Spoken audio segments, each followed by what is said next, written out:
रामकृष्णारी विद्यार्थी मित्रांनो, आपण व्याकरणाचा अभ्यास करत आहोत. आपण 2 दिवस झाले चिंतन करतोय.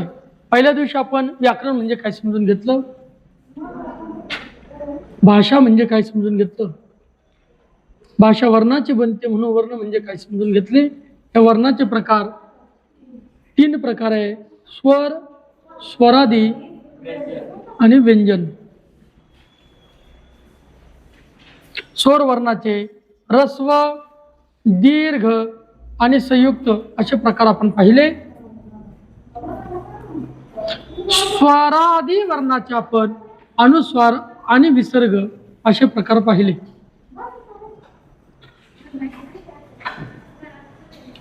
आज आपण व्यंजन वर्णाचा विचार करणार आहोत. कशाचा? व्यंजन एकूण किती आहेत? व्यंजन 34 आहे. या व्यंजनामध्ये व्यंजन म्हणजे नेमकं काय, तर व्यंजनाची व्याख्या अशी सांगितली: ज्या वर्णाचा उच्चार करत असताना स्वरांचं मागून साह्य घ्यावं लागतं त्याला व्यंजन असं म्हणतात. उदाहरणार्थ म आहे, या मला पूर्ण होण्यासाठी अचं साह्य घ्यावं लागलं. ज्या वर्णाचा उच्चार करत असताना स्वराचं मागून साह्य घ्यावं लागतं त्याला व्यंजन वर्ण असे म्हणतात. व्याख्या ध्यानात आली?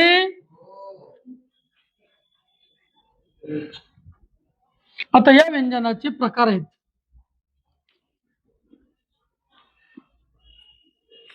व्यंजनाचे प्रकार आहेत 3: कठोर व्यंजन, मृदू व्यंजन आणि अनुनासिक व्यंजन. तिन्हींच्या व्याख्या तुम्हाला सांगतो.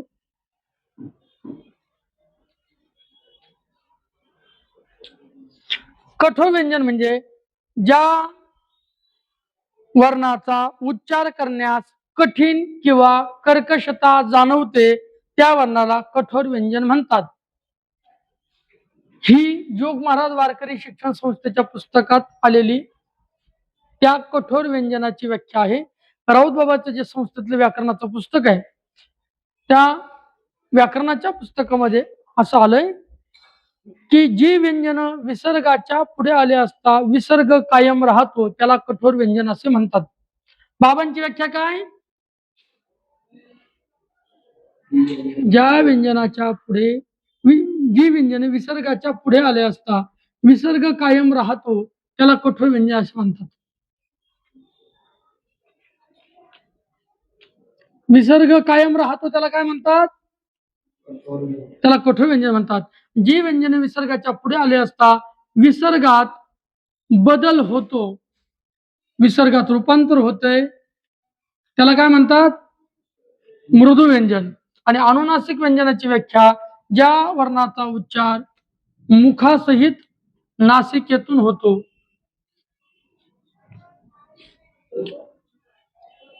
त्याला अनुनासिक व्यंजन म्हणतात. आपण व्यंजन शिकत आहोत.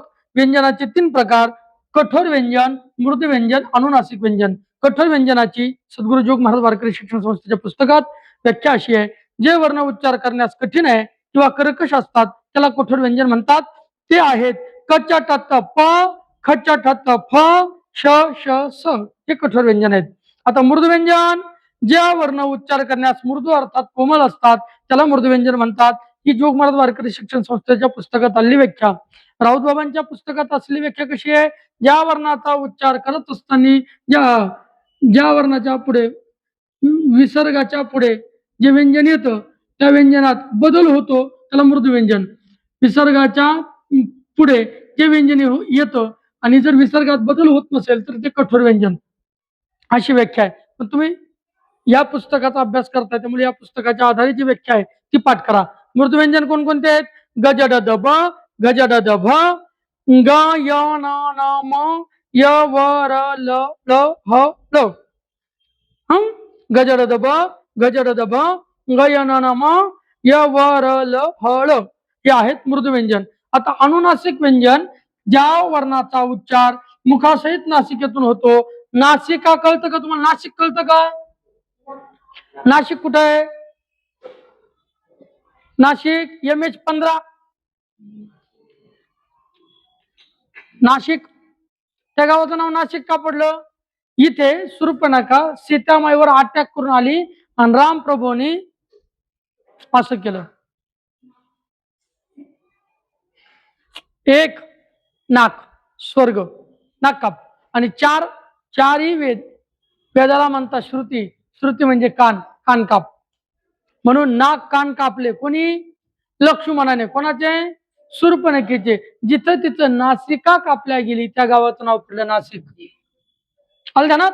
आता अशा नाकातून आणि मुखातून ज्या वर्णाचा उच्चार होतो त्याला अनुनासिक म्हणतात. अंग, य, न, न आणि म हे अनुनासिक आहेत.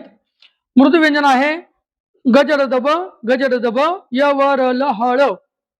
मृदू व्यंजनात अंग, य, न, म येतात, पण आपण त्या अनुनासिक व्यंजनात पुन्हा त्याचं चिंतन केलं त्यामुळे मृदू व्यंजनात ते घेतले नाही तरी चालतील. मृदू व्यंजनात हे घेतले नाही तरी चालतील. हे अनुनासिक व्यंजनात घ्यायचे. गजर दब, य, व, र, ल, हळ हे मृदू व्यंजनात घ्यायचे. कचरत प, खचटत फ, श, श, स हे कठोर व्यंजनात घ्यायचे. जसे तसे व्याख्या पाठ करा. आणि कठोर व्यंजन कोणते, मृदू व्यंजन कोणते, अनुनासिक व्यंजन कोणते, अनुनासिक व्यंजन किती आहेत, कठोर व्यंजन किती आहेत आणि मृदू व्यंजन किती आहे याचा तुम्ही अभ्यास करा. आता काल आपण वर्णाचे स्थान पाहत होतो.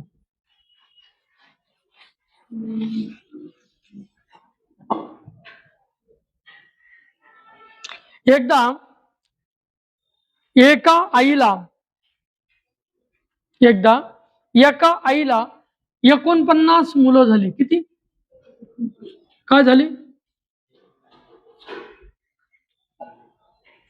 श्रीमंती नाही होती. मग तिने काय केलं? हे 49 एकत्र राहायला लागले का भांडणं करायला लागले, ढाशुम ढुशुमचा कार्यक्रम. तिने एक युक्ती केली. तिने घर बांधले. घर काय बांधले? आणि ज्याचं ज्याचं जमतंय ते त्या घरात बसवले. असे घर बांधले. किती? पहिलं घर बांधलं त्याला नाव दिलं कंठ्य. काय नाव दिलं? दुसऱ्याला नाव दिलं तालव्य. तिसऱ्या घराला नाव दिलं मूर्धन्य. चौथ्या घराला नाव दिलं दंत्य. आणि 5व्या घराला नाव दिलं ओष्ट्य. आता तिने एका जातीचे जे जे आहेत एकमेकाचं परस्पर ज्याचं ज्याचं जमतं ते एकत्रच बसवले. काय तुमचे भांडणं होतात का? तुम्ही एका घरात राहायचं नाही. तुझं याचं जमतंय ना, तू हा एका घरात राहा. तुझं त्यात जमत नाही ना, तुम्ही एकमेकाशी बोलायचं नाही. तुमच्या पेट्या सुद्धा जवळ ठेवायच्या नाही. असं 49 मुलांची त्या आईने विभागणी केली. मग कंठ देशामध्ये जे जे वसत होते ओ, आ, क, ख, ग, घ, ग, ह आणि विसर्ग हे कंठ देशामध्ये घातले. आता तालव्य देशात, तालव्य म्हणजे कशाला म्हणतात? आपल्या जिभेच्या वर जो घुमटकार भाग आहे याला तालू म्हणतात. अशा तालूला लागून जे शब्द बाहेर येतात, उदाहरणार्थ ई, ई, च, छ, ज, झ, य, य आणि श हे घातले तालव्यामध्ये. एवढाचा उच्चार करत असताना जीभ टाळूला लागते. हे बाकीच्याचा उच्चार परजिभेच्या पुढील भागास कंठ असे म्हणतात. या कंठातून याचा उच्चार अ, आ, क, ख, ग, घ, ग, ह, ह याचा उच्चार कंठातून. हे जे लिहिलेत ये वर्णाचा उच्चार तालव्यातून होतो. तालव्य. आता मूर्धा टाळू आणि कंठ, कंठ आणि टाळू याच्या आतमध्ये जो भाग आहे त्याला जीभ लागते.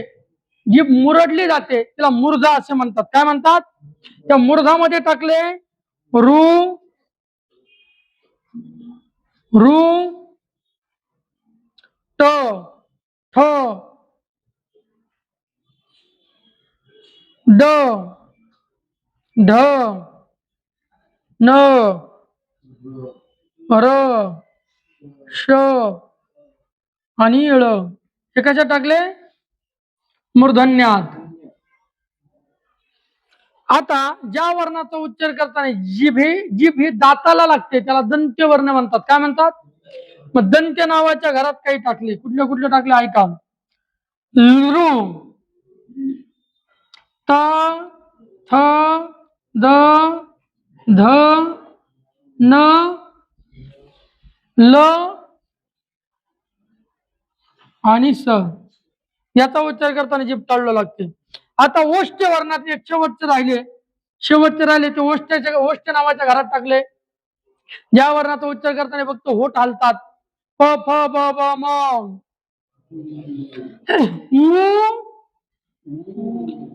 उ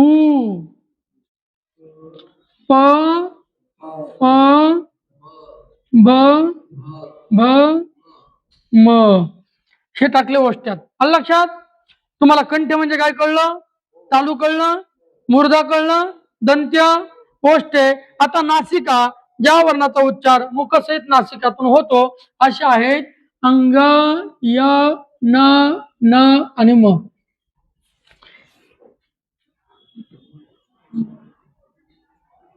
आता बघा एका आईला मुलं किती? 49. पण हे याच्यासोबत भांडत होतं, हे याच्यासोबत भांडत होतं, हे याच्यासोबत भांडत होतं, यांचं आपापसात जमत. म्हणून तिने 1 2 3 4 5 आणि 6 घर बांधले. ज्याचं ज्याचं जमतंय त्याला त्या त्या घरात बसवलं. कंठ्याच्या घरात आ नावाचा स्वर टाकला. हे जे पहिले आहेत हे स्वर आहेत.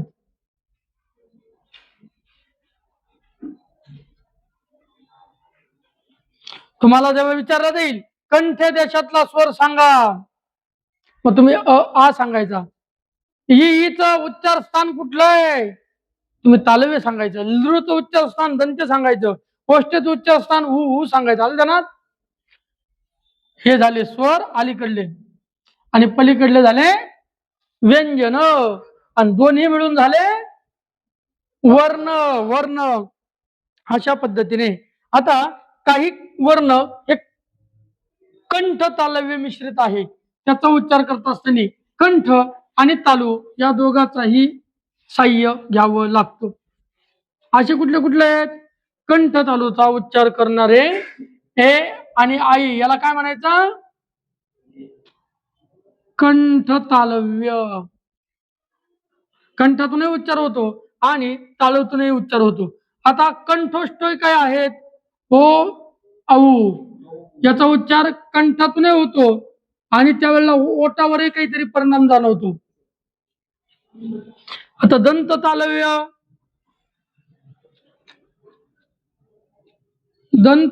आहे च छ ज झ. याचा उच्चार करत असताना दातालाही जीभ लागते आणि तालूलाही जीभ लागते. च छ ज झ म्हणा. बघितलं? आता काही आहेत दंतोष्ठय. याचा उच्चार करत असताना दातालाही जीभ लागते आणि ओठावरही परिणाम होतो. असा आहे व व व व म्हणत असताना जीभ दातालाही लागते आणि ओठावरही परिणाम होतो. याला म्हणायचं दंतोष्ठय. आता आज सध्या या उच्चार स्थानाचाच विचार करा. उद्या आपण महाप्राण म्हणजे काय, अल्पप्राण म्हणजे काय, उष्म वर्ण म्हणजे काय आणि अंतस्थ वर्ण कोणकोणते आहेत का शिकून टाकतो म्हणजे एक भाग पूर्णच होईल. ऐका. महाप्राण ज्या वर्णाचा उच्चार करत असताना त्यामध्ये हकाराचे प्राबल्य जास्त जाणवते त्याला महा म्हणतात. महा म्हणजे मोठा म्हणजे अधिक. महाप्राण ज्याच्यामध्ये ज्या वर्णाचा उच्चार करत असताना हकाराचे प्राबल्य जास्त जाणवते त्याला काय म्हणतात? हकाराचे प्राबल्य जास्त जाणवते त्याला म्हणतात महाप्राण, आणि ज्याच्यात कमी जाणवते त्याला काय म्हणतात? अल्पप्राण. कळली व्याख्या? आता कसं बघा, ख म्हणा, ख ख म्हणत असताना ह चा बारीक उच्चार होतो बा, ख होतो की नाही? क म्हणत असताना होतो का? मग क आहे अल्पप्राण, ख आहे महाप्राण. ग ग म्हणत असताना हकाराचं प्राबल्य जाणवत नाही, अल्पप्राण. घ हकाराचे प्राबल्य जाणवतं, त्याला म्हणायचं महाप्राण. लक्षात? असेच आहे. खच्या ठत फ, घजा डद भ, श श स ह हे आहेत महाप्राण, आणि कच्या ठत प, गज डद ब, ग य न न म, य व र ल ळ हे आहेत अल्पप्राण. आता उष्म वर्ण मी तुम्हाला सांगितले होते, या वर्णाचा उच्चार करताना आपल्या मुखातून मुखात घर्षण आणि उष्णता निर्माण होते, त्याला उष्म वर्ण म्हणतात. असे आहे श, श, स आणि ह. याचा विचार आपला कालच झालाय, काल की परवा. आणि आता राहिला अंतस्थ वर्ण. अंतस्थ वर्ण त्याला म्हणतात. पहिले 5 वर्ग आणि उष्म व्यंजनाच्या मध्ये आलेल्या वर्णास अंतस्थ वर्ण म्हणतात. पहिले 5 वर्ग आणि उष्म व्यंजन याच्यामध्ये जे वर्ण येतात, पहिले 5 वर्ग कुठले आहे? क चा वर्ग, च चा वर्ग, ट चा वर्ग, ट चा वर्ग, हे पहिले 5 वर्ग. क च ट त प हे 5 वर्ण पहिले. या 5 वर्णाच्या आणि खाली असलेल्या उष्म वर्णाच्या मध्ये जे येतात, अंतस्थ, अंतस्थ म्हणजे मध्ये जे येतात ते आहेत य व र ल.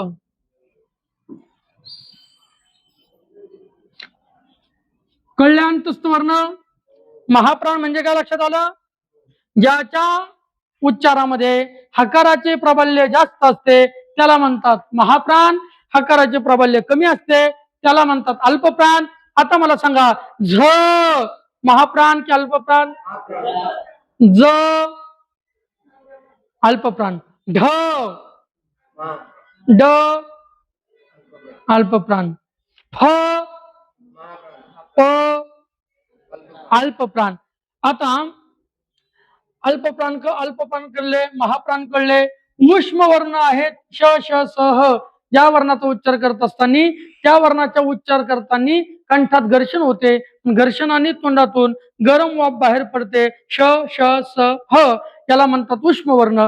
आता पहिले 5 वर्ग क च ट त प आणि उष्म व्यंजन श श स ह हे सोडून क च ट त प याचे 5 वर्ग आणि श श स ह सोडून त्या दोघांच्या मधात जे येतात य व र ल याला म्हणायचं अंतस्थ वर्ण.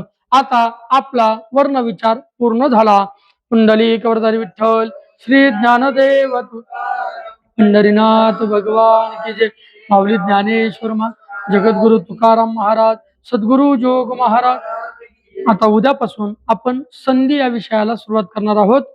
व्याकरण अनुरागी मंडळीने व्याकरणाच्या काही व्हिडिओ पाहण्यासाठी आमच्या या YouTube चॅनेलला सबस्क्राईब करा. व्हिडिओ आवडल्यास लाईक करा, काही सूचना असतील कमेंट करा आणि इच्छुकांना या व्हिडिओ पाठवा, शेअर करा. रामकृष्ण हरी.